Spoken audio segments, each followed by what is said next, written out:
Hey y'all, get under the covers and get comfortable because we're about to get intimate. No, not that kind of intimate, but close. Did you know that 3 of the most intimate conversations we can have are sex, mental health, and finances? Probably didn't expect that last one, did you?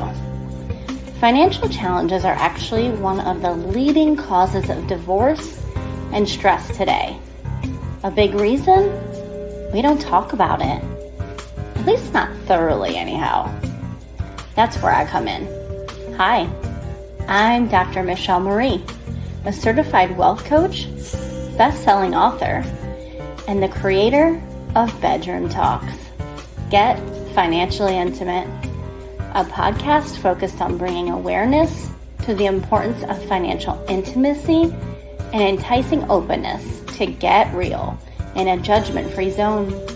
Together, we're going to cover a multitude of financial topics so you can leap toward financial freedom with confidence. Are you ready? Grab your wine or whatever drink you prefer, and let's unrobe this topic. Hello, and welcome back to another episode of Bedroom Talks, where we get financially intimate. In today's episode, we're going to talk about retirement planning, emergency funds, and insurance. I'm going to start off real strong here. I love this quote by Benjamin Franklin, and it says, "By failing to prepare, you are preparing to fail." I know that's tough to hear. I know, but it's the unfortunate truth. In fact, scripture tells us, "For which of you intending to build a tower does not sit down first and count the cost, whether he has enough to finish it?" That's Luke 14:28. Here's an interesting fact. According to a survey by the Employee Benefit Research Institute, only 42% of American workers have calculated how much money they need to save for retirement. And a study by Bankrate found that only 39% of Americans have enough savings to cover a $1,000 emergency expense. Only 39% of Americans. So 60% of Americans cannot even cover a $1,000 emergency. Think about that for a minute. So how do we prepare? Well, I got 3 tips for you today. Start planning for retirement as early as possible. You're 18 years old, go ahead and get started. The earlier you start, the more time your money has to grow. But guess what? It's never too late to start. I don't care if you're 60 years old. Something is better than nothing. Always remember that. Okay? What next? What do we do next? Create an emergency fund. This emergency fund should cover 3 to 6 months of expenses. Okay? When I say 3 to 6 months of expenses, what I mean is your 4 walls, your shelter, your transportation, your food, and your utilities, and a few other basics. You've got your phone, you've got insurance, you've got you can even include some of your debts if you would like to, if that's something that you're like in an absolute emergency, I want to make sure that my credit doesn't take a hit, then include that in there, okay? But it doesn't necessarily include all the little things, all of those subscriptions you don't really need. There's certain things that are kind of desires or things that just help us to enjoy our lifestyle a little bit more. You don't have to include those when you're calculating your 3 to 6 months of expenses, okay? So a lot of times people think that it's going to take a lot for your 3 to 6 months expenses, but it's not necessarily. If you can eliminate some of your desires, the things that help you just kind of enjoy your lifestyle a little bit more in an emergency situation, that's actually going to take your 3 to 6 months goal down a little bit. As far as when I say 3 to 6 months goal down, like instead of say your monthly expenses total, including all of your wants and things like that, say it's $7,000. So if you multiply that by 3 months, it's like $21,000. It's a lot, right?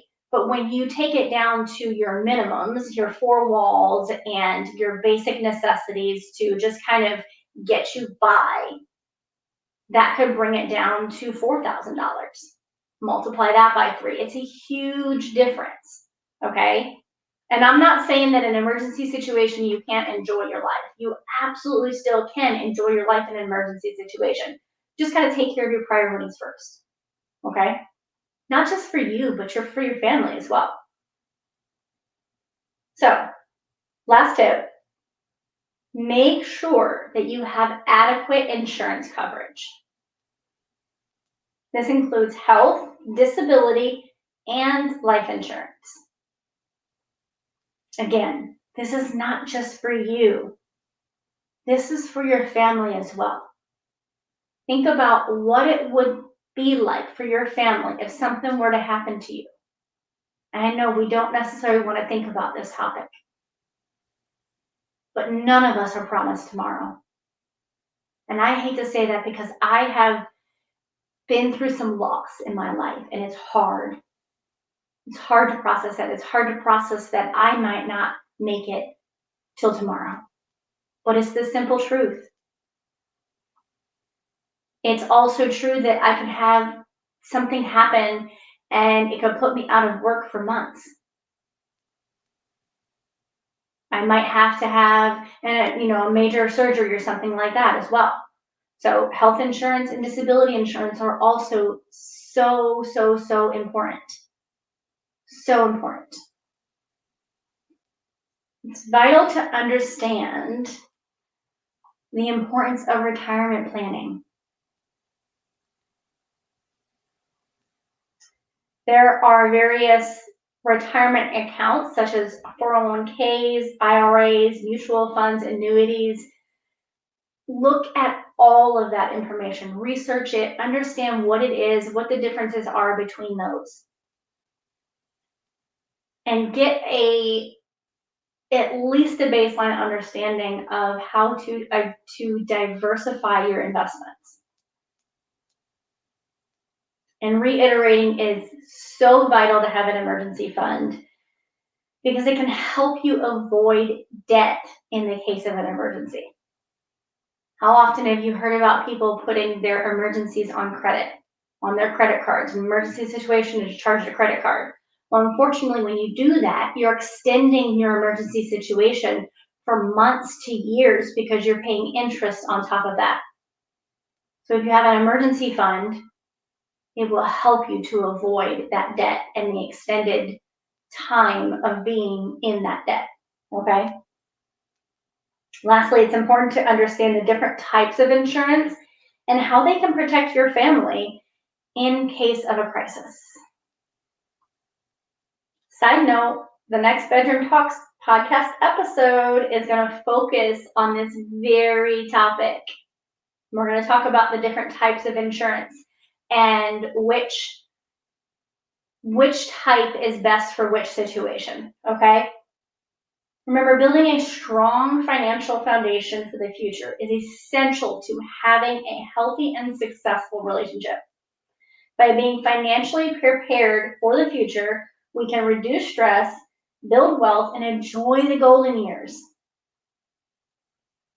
And I can't leave without reminding you about the Replenish Your Credit workshop. If you want to learn more about how to improve your financial health and increase your credit score, check it out today.